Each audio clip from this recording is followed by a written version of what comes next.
Hello my dear students. आज हम नया टॉपिक स्टार्ट करने वाले हैं वर्ग और वर्गमूल। वर्ग और वर्गमूल। वर्ग और वर्गमूल कैलकुलेशन के पॉइंट ऑफ व्यू से भी बहुत इंपॉर्टेंट टॉपिक है और इससे एग्जाम्स में भी क्वेश्चन बहुत ज़्यादा पूछे जाते हैं। तो हर एक कहीं ना कहीं के क्वेश्चन में हमको बीच में वर्ग और वर्गमूल की आवश्यकता पड़ती है, तो वहाँ भी हमारा ये चैप्टर है ना वो बहुत ज़्यादा हेल्प करता है। इस चैप्टर का सबसे पहले हम ओवरव्यू देख लेते हैं, जिससे कि हमें पता लग जाए कि इस चैप्टर में हमको कितने टॉपिक्स कवर करने हैं। और बिल्कुल आपको इन टॉपिक्स के अलावा एक्स्ट्रा कुछ भी पढ़ने की ज़रूरत नहीं है। इस टॉपिक में हम लोग पूरा कंप्लीटली इसको हर एक एग्जाम के पॉइंट ऑफ व्यू से इसमें कवर करेंगे। जो वर्ग और वर्गमूल हमारा चैप्टर है, इस चैप्टर में हम इतने टॉपिक्स को कवर करेंगे। ठीक है, तो जो इतना ये पोर्शन है फर्स्ट से लेके फोर्थ तक का, ये हमारे वर्ग का है।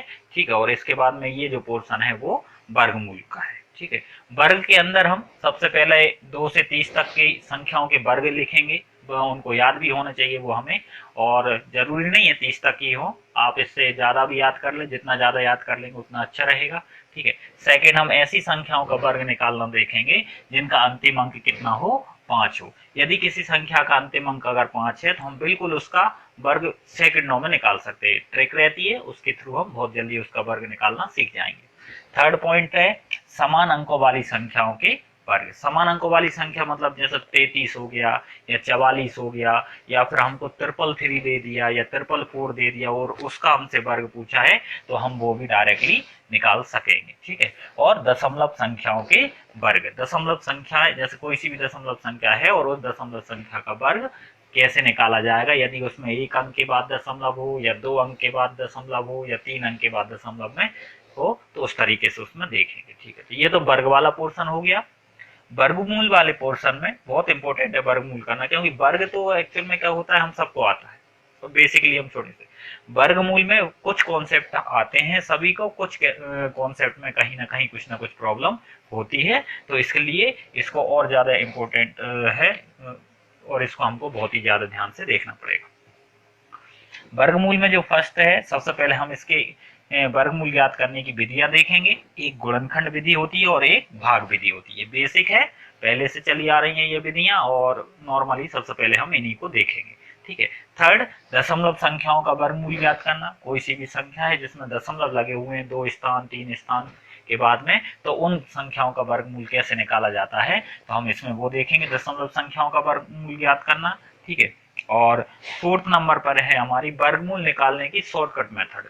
वर्गमूल निकालने की अगर इन विधियों की बात करें तो इनसे क्या होता है, ये बेसिक मेथड है, मतलब इनमें जो है हम अगर इनके हेल्प से सॉल्व करते हैं तो आंसर तो एक्यूरेट आते हैं, बट इनमें हमें टाइम ज्यादा लगता है। ठीक है, तो उनको शॉर्टकट मेथड से कैसे जल्दी निकाला जा सकता है, तो ऐसी हम 2 मेथड देखेंगे इसके अंदर, जिनसे हम वो क्वेश्चंस के अकॉर्डिंग हम लगाया करेंगे और जिनसे हम बिल्कुल इजीली बहुत ही कम टाइम में हम उन किसी भी संख्या का वर्गमूल निकाल सकेंगे।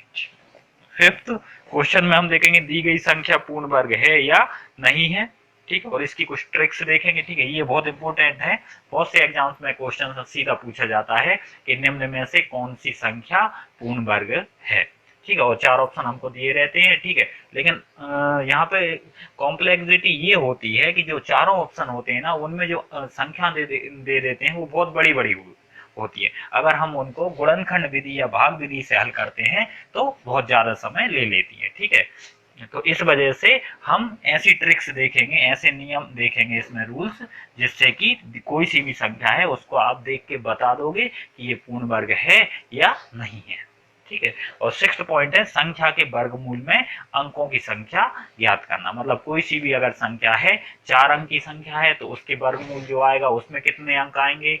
अगर 5 या 6 अंकों की संख्या है, एग्जाम्स में यहाँ तक कि 7 7 8 8 अंकों की संख्या दे देते हैं हमें, और हमसे डायरेक्टली सिर्फ इतना पूछ लेते हैं कि भाई इसका जो वर्गमूल निकालेंगे उसमें कितने अंक होंगे, मतलब अंकों की संख्या क्या होगी। ठीक है, अब अगर हमको ये पता नहीं होगा, ये वाला पॉइंट अगर ये निकालना हम नहीं सीखेंगे, तो हम सबसे पहले क्या करेंगे, इतने से क्वेश्चंस के लिए या तो हम गुणनखंड विधि लगाएंगे या भाग विधि लगाएंगे तब जो आंसर आएगा बस उसमें हम देखेंगे कि भाई अंक कितने हैं। ठीक है, तो ये तो बहुत ज्यादा लंबा हो जाएगा, इस वजह से कुछ ट्रिक्स कुछ रूल्स होते हैं जिनकी हेल्प से हम सेकंडों में ही बता देंगे कि भाई कोई सी भी संख्या है उसमें हम अंकों की संख्या देखेंगे और हम ये बता देंगे कि इसका जो वर्गमूल होगा उसमें अंकों की संख्या कितनी होगी। ठीक है, फिर इसके बाद में सभी पर आधारित कुछ क्वेश्चंस देखेंगे। ठीक है, वैसे तो हर एक पॉइंट पर आधारित हमको 4 से 5 एग्जांपल्स करते चलेंगे, लेकिन एट लास्ट हम सभी पर मिसलेनियस क्वेश्चंस करेंगे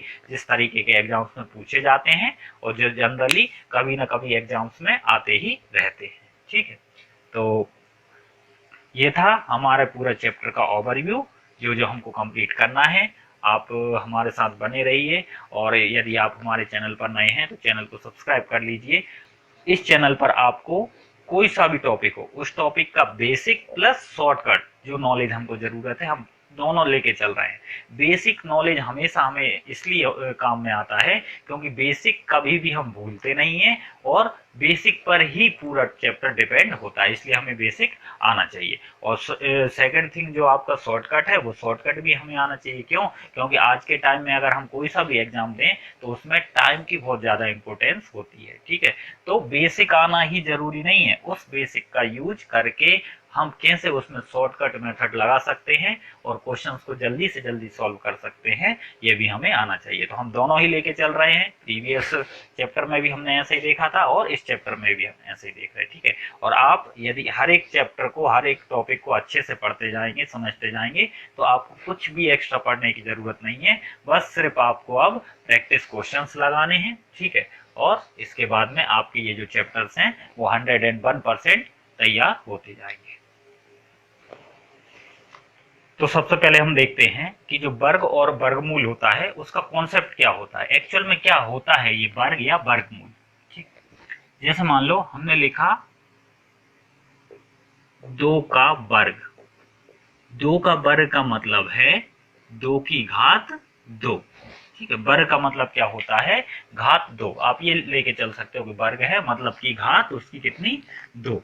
ठीक है, अच्छा घात 2 का मतलब क्या हुआ, वही जो अंक है वो कितनी बार होगा हमारा, 2 बार होगा। ठीक है, तो 2 दूनी 4, मतलब कि जो 2 का वर्ग है 2 का वर्ग क्या हो गया हमारा 4।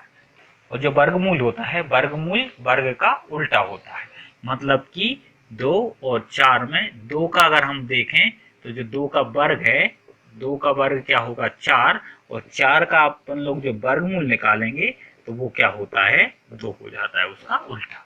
ठीक है, तो 2 का वर्ग हो गया 4 और 4 का वर्गमूल क्या हो जाएगा 2। ठीक, किसी भी संख्या का हम वर्ग निकालें तो और वर्ग का उल्टा अगर हम कर देते हैं तो वही उसका क्या हो जाता है वर्गमूल। जैसे कि 5 का वर्ग 25, तो 25 का वर्गमूल 25 का वर्गमूल आ जाएगा आपका 5।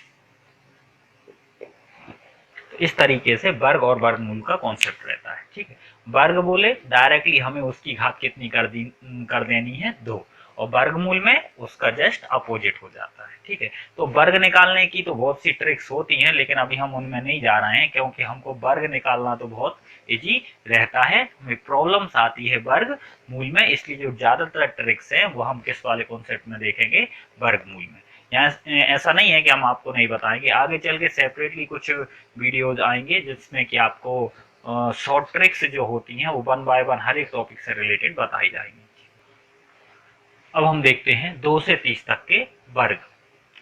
कुछ तो याद हैं और कुछ जो नहीं याद हो आपको वो आप याद कर लीजिए कि मिनिमम आपको 30 तक के वर्ग तो याद होने चाहिए। 2 का वर्ग 4, 3 का वर्ग 9, 4 का वर्ग 16, 5 का 25, 6 का वर्ग 36, 7 का वर्ग 49, 8 का वर्ग 64, 9 का वर्ग 81 और 10 का वर्ग 100। ठीक है, इस साइड संख्याएं हैं और इस तरफ उनके वर्ग हैं। ठीक है, 2 का वर्ग कितना 4 और अगर हम इनका उल्टा करेंगे तो 4 का वर्गमूल क्या आएगा फिर हमारा 2 आएगा, 9 का वर्गमूल आएगा 3। इस तरीके से अपोजिट हो जाते हैं। ठीक है, ऐसे अब 11 का वर्ग देखेंगे तो 121, 12 का वर्ग 144, 13 का वर्ग 169, 14 का वर्ग 196, 15 का वर्ग 225, 16 का वर्ग 256, 17 का वर्ग 289, 18 का वर्ग 324, 19 का वर्ग 361 और 20 का वर्ग 400। 21 का वर्ग 441, 22 का वर्ग 484, 23 का वर्ग 529, 24 का वर्ग 576, 25 का वर्ग 625, 26 का वर्ग 676, 27 का वर्ग 729, 28 का वर्ग 784, 29 का वर्ग 841 और 30 का वर्ग 900। ठीक है, तो इस तरीके से हमारे 30 तक के वर्ग, और हम जब उनको अपोजिट कर देंगे, उल्टे कर देंगे, तो वो क्या निकल आएंगे हमारे वर्ग मूल। तो 30 तक वर्ग मूल हमें बिल्कुल याद हो जाए तो बहुत अच्छी बात है। ठीक है, और हमें जनरली अगर 20 तक याद हो तो 21 से लेके 30 तक तो इसमें एक ट्रिक भी रहती है। ठीक है, आप उसको वो कर सकते हो। ठीक है, देखो 25 का वर्ग 625 हो गया। ठीक है, अब जो 21 का वर्ग 441 है और 21 का वर्ग 441 है, और आप देखो 29 का वर्ग कितना है 841, तो ये दोनों है ना वो एक सिमिलर हो गए। 21 का वर्ग 441 और 29 का वर्ग 841। ऐसे ही 22 का वर्ग 484 है और 28 का वर्ग क्या है 784, तो 22 का वर्ग 484 और 28 का वर्ग क्या है 784, ऐसे याद रख सकते हैं। 23 का वर्ग है 529 और 27 का वर्ग है 729, तो ये दोनों कॉमन हो गए। 23 का वर्ग 529 और 27 का वर्ग 729। ठीक है, और इसी तरीके से 24 का वर्ग 576 और 26 का वर्ग 676, ये दोनों क्या हो गए कॉमन हो गए। ठीक है, और 25 का वर्ग 625 होता ही है। ठीक है, तो इस तरीके से भी आप कुछ याद रख सकते हो। ठीक है, और ये हमारे हो गए हैं 2 से लेके 30 तक के कंप्लीट संख्याएं वर्ग। ठीक है, और उनको अपोजिट जो ले लोगे तो वो आ जाएगा उनका वर्ग मूल। अब ऐसी संख्याओं का वर्ग देखते हैं जिनका अंतिम अंक क्या हो 5 हो। अंतिम अंक मतलब कि इकाई का अंक, तो पीछे का जो अंक है होता है अंतिम अंक, वो अगर 5 है तो फिर हम उस संख्या का वर्ग कैसे निकालेंगे। जैसे मान लो 25, अब हमें 25 का वर्ग निकालना है। ठीक है, तो क्या किया जाता है इसमें, ये जो 5 है तो अंतिम आखिरी में 5 होगा, उसी में ये ट्रिक चल पाएगी। तो 5 का वर्ग क्या होता है 25, तो हम क्या लिख देंगे 25 लिख देते हैं ऐसे। ठीक है, और अब क्या बचा हमारा 2 है, तो 2 जो भी अंक बचता है उसके आगे वाले अंक से उसमें गुणा कर देते हैं। मतलब कितना बचा हुआ है 2, तो 2 के आगे कौन होता है 3, तो 2 का 3 में हम गुणा करेंगे तो कितना होगा 2 तिया 6, मतलब 6 आ जाएगा इधर, और ये हो गया आपके 25 का वर्ग। बिल्कुल डायरेक्टली एकदम देखते ही आप कर सकते हो। जैसे कि मान लो हमें 35 का वर्ग निकालना है, तो 35 का वर्ग हम कैसे निकालेंगे, 5 का वर्ग 25 और 3 का गुणा किस में करेंगे इसके आगे वाली संख्या में, तो 3 का गुणा होगा 4 में, तो 3 चौके 12, मतलब कि ये हो जाएगा हमारे 35 का वर्ग। 65 का वर्ग निकालना है, मान लो हमें 65 का स्क्वायर निकालना है, तो 65 का स्क्वायर हम कैसे निकालेंगे, 5 का वर्ग हमारा कितना हो जाएगा 25 और 6 का गुणा हम किस में करेंगे 6 के आगे वाली संख्या में, तो 6 के आगे वाली संख्या क्या होती है 7, तो 6 सत्ते 42, ये 42 यहाँ आ जाएगा और ये हमारा 65 का वर्ग हो जाएगा। जैसे मान लो हमें 105 का वर्ग चाहिए, तो 105 का वर्ग हम कैसे निकालेंगे, 5 का वर्ग आ जाएगा हमारा 25 और ये जो 10 है ना 10 का गुणा इसके आगे वाली संख्या में हो जाएगा। जित 5 को छोड़कर जितनी भी संख्या होती है उस संख्या में उसके आगे वाली संख्या का गुणा कर देते हैं। 10 है, 5 को छोड़ के 5 का वर्ग हमने 25 लिख दिया, अब 10 है तो 10 के आगे वाली संख्या क्या होगी 11 होगी। ठीक है, तो 10 का गुणा जब हम 11 में करेंगे तो आएगा 110, तो 105 का स्क्वायर हम डायरेक्टली लिख सकते हैं, ये आ जाएगा हमारा 11,025। ठीक है, इसी तरीके से हम 115 का वर्ग भी निकाल सकते हैं। 115 का वर्ग अगर हमें निकालना है तो 5 का वर्ग कितना हो जाएगा 25। ठीक है, अब ये जो 11 है तो 11 का वर्ग 11 का गुणा आप किसमें करोगे 11 के आगे वाली संख्या में, मतलब 11 का गुणा करोगे 12 में, और 11 का गुणा अगर हम 12 में करेंगे तो हमारा आएगा 132। ठीक है, तो ये हो जाएगा हमारे 115 का स्क्वायर। अब किसी भी संख्या का वर्ग हम देखते ही निकाल सकते हैं जिसमें अंतिम अंक क्या हो 5 हो। ठीक है, तो हम क्या करते हैं डायरेक्टली 5 का वर्ग 25 तो पीछे फिक्स कर देते हैं, ठीक है। और जो बचे हुए अंक होते हैं, मतलब जो बची हुई संख्या होती है, उसमें उसके आगे वाली संख्या से गुणा करते हैं और जो भी गुणनफल आता है वो उस 25 के आगे लिख देते हैं और वही हमारा आंसर हो जाता है। तो ये हमने ट्रिक्स देखी जिसमें कि कोई सी भी संख्या हो जिसका अंतिम अंक 5 हो तो उसका जो वर्ग है वो आप डायरेक्टली बिना कुछ ज्यादा बड़ा गुणा किए कर सकते हैं, बिल्कुल इजीली। अब आते हैं हमारे नेक्स्ट टॉपिक पे, समान अंकों वाली संख्या का वर्ग।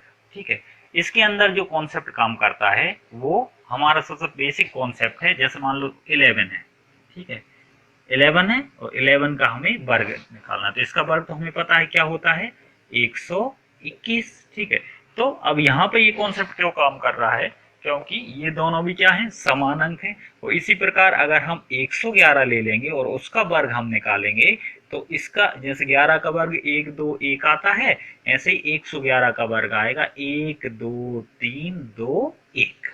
ठीक है, तो यहाँ से हमको एक ट्रिक पता चल गई है कि जितनी बार 1 होंगे, मतलब जितनी बार वो अंक होगा एक एक एक, वो वहां तक जाओ और फिर वापस आ जाओ।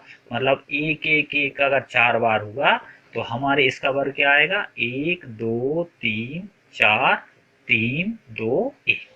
ठीक है, तो ये तो हो गए हमारे 11 111 और 1111 इसके वर्ग। ठीक है, लेकिन इसकी हेल्प से हम कैसे और समान अंकों की संख्या का वर्ग निकाल सकते हैं। जैसे कि मान लो हमको किसका निकालना है, 33 का वर्ग निकालना है। किसका निकालना है, 33 का वर्ग निकालना है। इसको थोड़ा सा बेसिक से देखेंगे फिर अपन लोग और शॉर्ट में करेंगे। ठीक है, अब 33 का वर्ग निकालना है तो एक तरीका तो हमारे पास ये है कि हम 33 का और 33 में गुणा करें, यदि हमें याद नहीं है इसका वर्ग, और गुणनफल जो आएगा वही हमारा आंसर होगा। ठीक है, लेकिन 33 का गुणा 33 में करना पड़ेगा। ठीक है, दो दो अंकों वाली बात है। ठीक है, तो इसको हम और कैसे कर सकते हैं, इसको क्या हम ऐसे लिख सकते हैं, 3 गुणा 11 का होल स्क्वायर।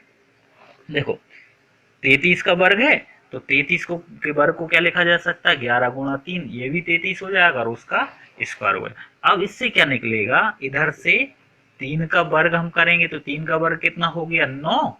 3 का वर्ग कितना हो गया, 9, और 11 का वर्ग कितना होगा, 121। अब हमें डायरेक्टली 33 का 33 में गुणा नहीं करना, हमें तो सिर्फ 9 का 121 में गुणा करना है। 9 एकम 9, 9 दूनी 18 की 8 हासिल का 1, 9 एकम 9 और 1 10। तो ये जो 1089 है ये हो जाएगा हमारे 33 का वर्ग। ठीक है, अब यहाँ से हमने क्या देखा, यहाँ से हमें ये देखा है कि जो भी अंक हो उसके वर्ग का गुणा जो एक एक होगा, 2 बार हो 3 बार हो या 4 बार हो, उसके वर्ग से कर देते हैं और डायरेक्ट हमारा आंसर आ जाता है। ठीक है, इस पर वेट और देखते हैं। जैसे मान लो हमें 77 का वर्ग निकालना है, अब हम इसको कैसे करेंगे। 77 का वर्ग हमें पता है कि भाई 7 के स्क्वायर को जो बचेंगे, हमारा बचेगा क्या, 2 बार एक एक बचेगा, मतलब 11 बचेगा। तो 7 का जो स्क्वायर होगा उसका गुणा 11 का जो स्क्वायर होगा उससे कर देंगे। ठीक है, तो यहाँ से 7 का स्क्वायर कितना निकलेगा हमारा, 49। ठीक है, और 11 का स्क्वायर हमारा क्या हो जाएगा, 121, और 7 का स्क्वायर हमारा क्या हो जाएगा, 49। बस इन दोनों का हम आपस में क्या करेंगे, गुणा कर देंगे और हमारा आंसर आ जाएगा। ठीक है, गुणा करेंगे तो 49 कम 49 का 9 हासिल का 4, 49 दूनी होता है 98। 98 में जब आप 4 जोड़ोगे तो 102 आएगा, 102 का 2 हासिल में 10, 49 कम 49, 49 और 10 हो जाएगा आपका 59, और ये आ जाएगा आपका 77 का वर्ग, मतलब कि 77 का स्क्वायर आ जाएगा, आपका 77 का वर्ग आ जाएगा।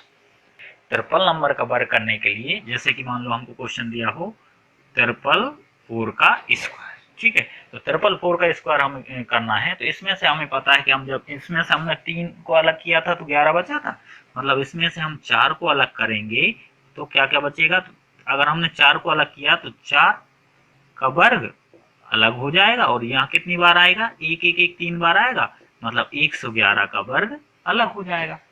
ठीक, बस 111 का वर्ग होता है 1 2 3 2 1, और 4 का वर्ग होता है 16। बस हमें डायरेक्टली अब 16 का इसमें गुणा करना है और हमारा आंसर आ जाएगा। 16 कम 16 की 6 हासिल का 1, 16 दूनी 32 और 1 33 की 3 हासिल का 3, 16 × 48 और 3 होगा 51, 51 का 1 हासिल का 5, 16 दूनी 32 और 5 37 का 7 हासिल का 3, 16 कम 16 और 3 19, और ये आ जाएगा हमारे 444 का वर्ग। ठीक है, तो ये वाली स्टेप भी आपको नहीं करनी, ये तो हम अभी समझ रहे हैं, इस वजह से हमको करनी पड़ती है। आपको सिंपल ही क्या देखना है कि किस चीज का कौन सा समान अंक है, जो भी अंक समान हो उसके वर्ग का गुणा, फिर हमें बस इतना देख लेना है एक कितनी बार आएगा, 2 अंक तक है वो, तो 1 2 1 तक चले जाओ। ठीक है, अगर वो 3 अंक दे रखे हैं तो 3 तक जाओ और फिर वापस आ जाओ, बस उस संख्या के उस अंक के वर्ग का उसके जो ट्रिपल 1 अगर आया और इसका ये वर्ग आया, उसमें इसका हमें क्या करना है, मल्टीप्लाई करना है और हमारा आंसर आ जाएगा। तो ये है हमारे समान अंकों वाली संख्याओं का वर्ग निकालने की ट्रिक। अब देखते हैं हम दशमलव संख्याओं का वर्ग। दशमलव की संख्याओं के वर्ग और नॉर्मल संख्याओं के वर्ग में कोई बस ज्यादा अंतर नहीं रहता है, बस एक छोटा सा डिफरेंस रहेगा हमारा कि पॉइंट लगाने का। हमें बस इतना सा कॉन्सेप्ट पता होना चाहिए कि जो दशमलव संख्याएं हैं उनमें पॉइंट कितने के बाद में आएगा। ठीक है, तो कोई सी भी दशमलव संख्या हो, यदि हम उसका वर्ग कर रहे हैं तो जो दशमलव का होता है वो दशमलव कि जितने भी अंकों के बाद होता है उसके अंकों के दोगुने अंकों के बाद उसके वर्ग में लगता है। जैसे कि मान लो हम अगर ऑप्शन एग्जांपल ले लें, 1.2 का हमें वर्ग निकालना है, 1.2 का वर्ग। ठीक है, अब 1.2 का तो हमें कुछ नहीं आता, तो हम सबसे पहले दशमलव को भूल जाएंगे। दशमलव अगर हम छुपा दें, दशमलव ये जो लगी है दशमलव को यदि हम छुपा दें तो क्या देखेगा, हमें फिर 12 देखेगा, और 12 का वर्ग कितना होता है, 144, तो 12 का वर्ग हो गया आपका 144। ठीक है, अब देखेंगे दशमलव कितने अंक बाद है, पीछे से, हमेशा दशमलव कितने अंकों बाद है, ये हमेशा इधर से पीछे से देखा जाता है। तो 1 अंक बाद है तो हमारा जो वर्ग है, वर्ग में दशमलव के स्थान क्या होते हैं, दोगुने हो जाते हैं। मतलब 1 अंक के बाद है, मतलब हमारे जो वर्ग में दशमलव कितने अंकों के बाद आ जाएगी, 2 अंकों बाद, 1 और 1 2, इस तरीके से। यदि हमारी इस तरीके से हो, जैसे मान लो 0.3 का स्क्वायर, 0.3 का स्क्वायर, अब इसका हमें वर्ग निकालना है, तो 3 का वर्ग तो क्या आ जाएगा, 0.3, अगर पॉइंट हटा देंगे तो ये आएगा हमारा 0.3। 0.3 मतलब कि कोई सी भी अंक के आगे या संख्या के आगे 0 है तो उसकी कोई वैल्यू नहीं होती, मतलब क्या है 3, और 3 का जो स्क्वायर करेंगे हम तो क्या आ जाएगा हमारा 9, मतलब 3 का वर्ग कितना हो जाएगा, 9। लेकिन अब हम देखेंगे कि जो दशमलव है वो कितने अंकों बाद है, 1 अंक बाद है, मतलब हमारे वर्ग में कितने अंक के बाद में दशमलव आना चाहिए, 2 अंकों के, 2 अंकों के बाद में। अब 2 अंक तो है नहीं अपने पास में, तो सबसे पहले हम इनके 2 अंक बनाएंगे। 2 अंक बनाने के लिए 0 बढ़ाते हैं एक, लेकिन वो हमेशा 0 उसके आगे बढ़ाया जाता है, इसके पहले, मतलब इस तरफ 0 नहीं बढ़ाएंगे। ठीक है, इधर बढ़ाया 0 तो कोई इफेक्ट नहीं पड़ा, अभी भी ये 9 है, लेकिन अगर हम यहाँ 0 बढ़ा देते तो फिर वो 9 से 90 हो जाता, मतलब उस संख्या के आगे 0 बढ़ा सकते हैं। ठीक है, और 0 का कॉन्सेप्ट क्या रहता है कि जैसा मान लो 0.1 है तो 0.1 को 0.000.1 लिखा जा सकता है, कोई प्रॉब्लम नहीं है, क्योंकि दशमलव के आगे की 0 की कोई वैल्यू नहीं होती। ऐसे ही दशमलव के पीछे की 0 की कोई वैल्यू नहीं होती। जैसे मान लो 2.00000 ऐसा कुछ है तो उसको भी आप क्या लिख दोगे, 2, ये भी वही रहता है। ऐसे ही अगर हम 0 कोई सी संख्या है आगे बढ़ा दें, जैसे मान लो 3 है और हम इसको क्या लिख सकते हैं, 0.00003, तो इसमें भी कोई प्रॉब्लम नहीं है, ये भी लिखा जा सकता है। ठीक है, तो ऐसे ही हमने आगे 0 बढ़ा दी, इसके पीछे नहीं बढ़ा सकते, आगे बढ़ा दी 0। ठीक है, अब ये 1 अंक के बाद में दशमलव थी और हमें दशमलव कितने अंकों के बाद लगानी है, 2 अंकों के बाद, तो 2 अंक हमारे बन गए हैं। अब हम लगा देंगे यहाँ दशमलव, और एक 0 और एक्स्ट्रा में हम दशमलव के पहले लगा देते हैं, इसकी कोई वैल्यू नहीं होती बट लगा दी जाती है ऐसे। ठीक, तो ये हो जाएगा हमारा 0.3 का वर्ग। ठीक है, इसी तरीके से और भी, जैसे मान लो हमको दिया है 2.7 का स्क्वायर, 2.7 का वर्ग हमसे पूछा, तो 27 दशमलव को भूल जाएंगे थोड़ी देर के लिए, ठीक है, और 27 का वर्ग करोगे तो 27 का वर्ग क्या हो जाएगा, 27 का वर्ग होता है हमारा 729, ठीक है। अब ये दशमलव है, अब ये दशमलव कितने एक अंक के बाद थी, तो हमारी जो दशमलव है वो कितने के अंक के बाद में जाएगी, 2 अंकों बाद, ठीक है। तो 1 और 1 2 और यहाँ पे ये हो जाएगा और यही हो जाएगा हमारा आंसर। तो एक्चुअल में ये 2 अंकों बाद होती क्यों, क्योंकि 2.7 का इस वर्ग का मतलब है, 2.7 के वर्ग का मतलब है कि जो 2.7 है वो कितनी बार गुणा हो रहा है, 2 बार, 2.7 कितनी बार गुणा हो रहा है, 2 बार। तो हम जब दशमलव को भूल जाएंगे और गुणा करेंगे 27 का 27 में, तो हमारा कितना आ जाएगा, 729, ठीक है। लेकिन अब जब दशमलव लगाने की बारी आती है गुणा के बाद में, तो गुणनफल में क्या होता है, वो स्थान जुड़ जाते हैं, मतलब 1 के बाद दशमलव ये और 1 के बाद दशमलव ये, मतलब कितने अंक के बाद में दशमलव लगेगी, 2 अंक के बाद में, इसीलिए ये जो होगी वो हमारी दशमलव लग जाएगी यहाँ पे। मतलब कि वर्ग में हमारे जो दशमलव का स्थान है वो पीछे से दुगना हो जाता है। अगर 1 के बाद दशमलव लगी है तो कितने के बाद लग जाती है, 2 के बाद में, ठीक है। एक और एग्जांपल्स ले लेते हैं। अगर हम हमारा यही हमारा अगर ऐसे दिया होता 0.27 का वर्ग, 27 का वर्ग, 0.27 का वर्ग, यदि हमें ये दिया होता तो हमारा वर्ग कैसे निकलता, इसके लिए हम पहले 27 का वर्ग लिखते, तो 27 का वर्ग हो जाएगा हमारा 729, ठीक है। अब लेकिन दशमलव कितने के बाद है, 2, मतलब वर्ग में हमारी दशमलव आएगी 4 अंकों के बाद में, ठीक है। तो अभी तो हमारे पास में 3 अंक ही हैं, 4 अंक बनाने के लिए हम इस संख्या के आगे क्या लगा देंगे, एक 0। अब ये हो गए हमारे 4 अंक। अब दशमलव लगाना है तो पीछे से 4 अंकों बाद दशमलव और एक सपोर्ट में ये 0 और लगा देते हैं, और ये आ जाएगा हमारे 0.27 का स्क्वायर, ठीक। इस तरीके से दशमलव संख्याओं का वर्ग कैसे निकाला जाता है वो हमने देख लिया। इसका एकदम पूरा कंप्लीट मीन ये है कि भाई जो भी दशमलव होता है उसके स्थान दुगने हो जाते हैं वर्ग के बाद में, ठीक है। अगर 1 अंक के बाद में दशमलव है तो 2 अंक के बाद में लगती है, 2 अंक के बाद में दशमलव लगी है तो 3 अंक के बाद में लगती है, और 3 अंक के बाद में दशमलव है तो वो 6 अंक के बाद में लगेगी। जैसे मान लो अगर ऐसा दिया है 0.002 और इसका हमें क्या निकालना है, वर्ग निकालना है, ठीक है। तो अब इसका वर्ग क्या आएगा, देखो 2 है तो 2 का वर्ग तो क्या हो जाएगा आपका 4, ठीक है। लेकिन अब इसमें दशमलव कितने के बाद है, 3 अंकों बाद है, मतलब अब हमारी जो दशमलव है वो कितने अंकों बाद आएगी, 6 अंकों के बाद आएगी।